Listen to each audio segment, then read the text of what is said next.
assistir, entre outros curtas que ele já dirigiu. Bruno, eu queria que você falasse um pouco da adaptação do teu curta, né? Baseado num conto de um escritor mineiro. Né? Uhum. É um conto do Wander Piroli, que escreveu esse conto justamente na época, quer dizer, 1969, 70, 71 ele escreveu esse conto.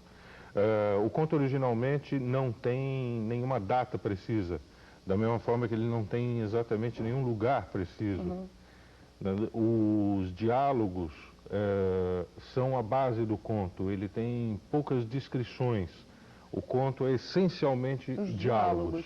Quer dizer, mas isso se mantém até no curso, né? Porque a cenografia é bem vazia. Necessariamente. Você não identifica, podia ser qualquer época, né? Porque aí é que está, os diálogos é que te dão a capacidade de imaginar o que há em torno dessas pessoas que conversam, ou que um interroga, o outro é interrogado, de certa forma.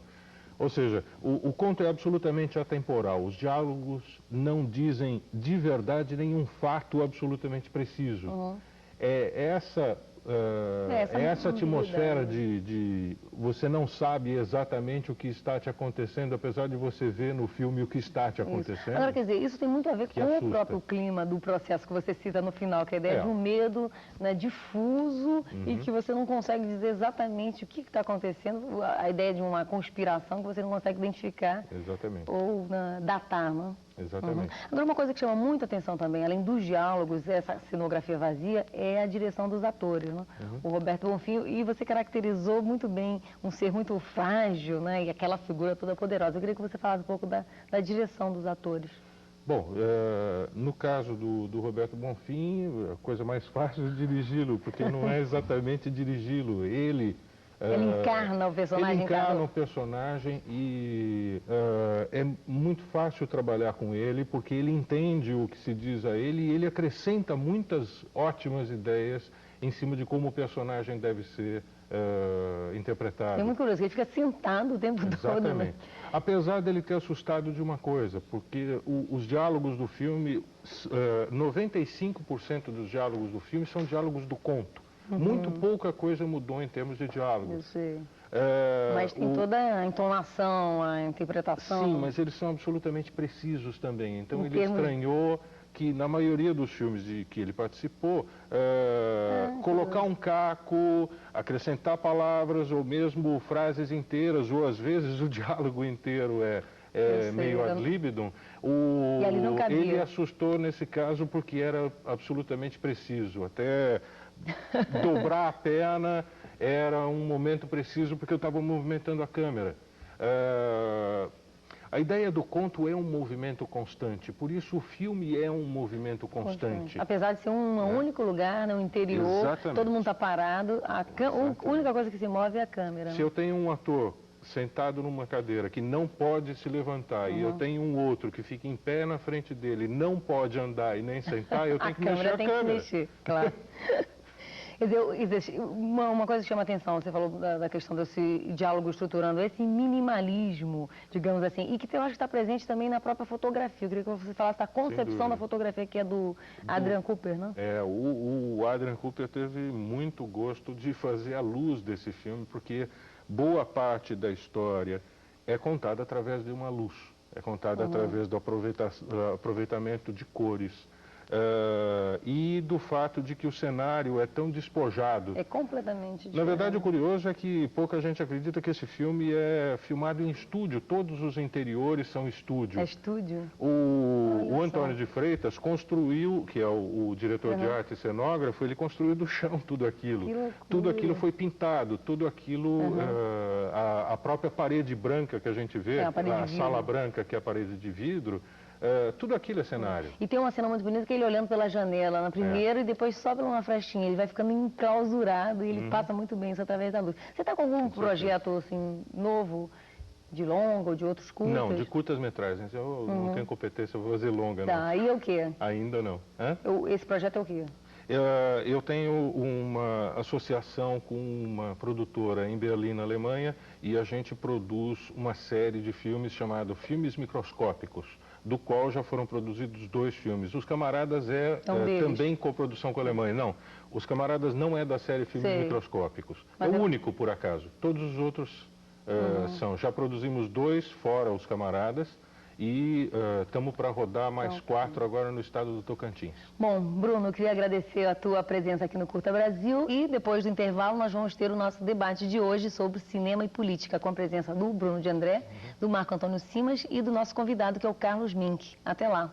Com o Bruno de André, com o Marco Antônio Simas e com o nosso convidado de hoje que é o Carlos Mink, que veio aqui para comentar, né, com os 2 diretores também, os 2 curtas que nós acabamos de assistir, que é Os Camaradas e o Com Andar de Robert Taylor.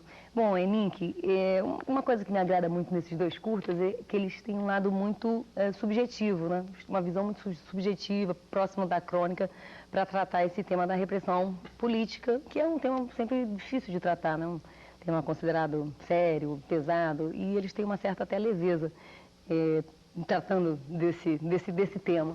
Eu queria que você comentasse um pouco a tua impressão sobre os 2 filmes.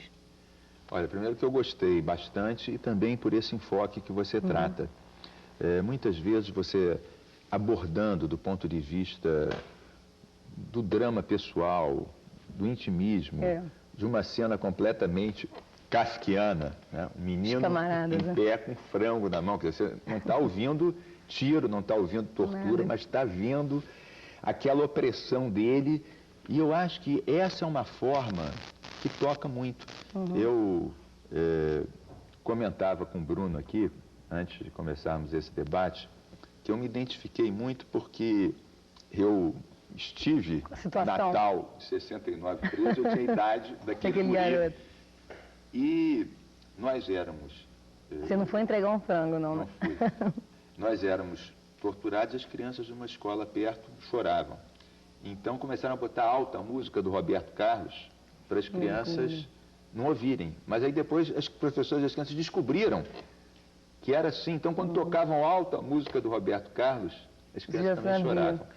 E eu contava, e o Bruno se tocou com esse assunto, e eu acho que muitas vezes, com histórias dessas, você às vezes revela o outro lado de uma forma mais brutal e mais desnuda e mais profunda do que mostrar um sujeito pendurado no pau de arara, por exemplo. Você cria toda uma intimidade, né? Quer dizer, você cria toda uma... a própria identificação, acho, do espectador com o pequeno. A volta também é muito curiosa, né? Aliás, você, quando vimos o filme, você fez um comentário que eu achei brilhante sobre o filme do Marco, que é a história do sujeito ser observado pelo passado dele. Ele não observa o passado. Filme, pelo amor de Deus. Brilhante no filme e naturalmente, passa tão claro atento ao seu comentário. Né? Passa tão claro essa história de que ele não está observando o passado é que está observando ele de outra forma. Olha, eu vou contar uma coisa para vocês. Quando eu voltei, eu tive 10 anos banido, exilado, e voltei para a mesma rua que eu morava antes. Meus pais saíram de lá, eu voltei. E o jornalista, o açougueiro, várias pessoas, vários mudaram, várias eram as mesmas pessoas. Mas como não tinha acabado a ditadura completamente ainda, quer dizer, era o Figueiredo. Figueiredo. E aí, várias pessoas que me conheciam, claro, tinha vivido 10 anos naquela rua, fingiam que não me conheciam. Ainda? Então, era uma coisa, essa história da volta, quer dizer, como é que você volta, as culpas e não culpas, né? Isso é uma coisa fortíssima. E você deixou o olhar das pessoas. Você continua deixando de ser o indivíduo que você era antes deles acharem que você era culpado de alguma coisa. É doido. Agora, eu queria que o Marco comentasse justamente essa característica do filme dele, essa relação do imaginário com esse passado e com o presente, que é muito curioso, que o filme inverte um pouco as convenções do cinema. Pega o preto e branco, quer dizer, e coloca como um signo do presente, né? E o colorido é que é o passado.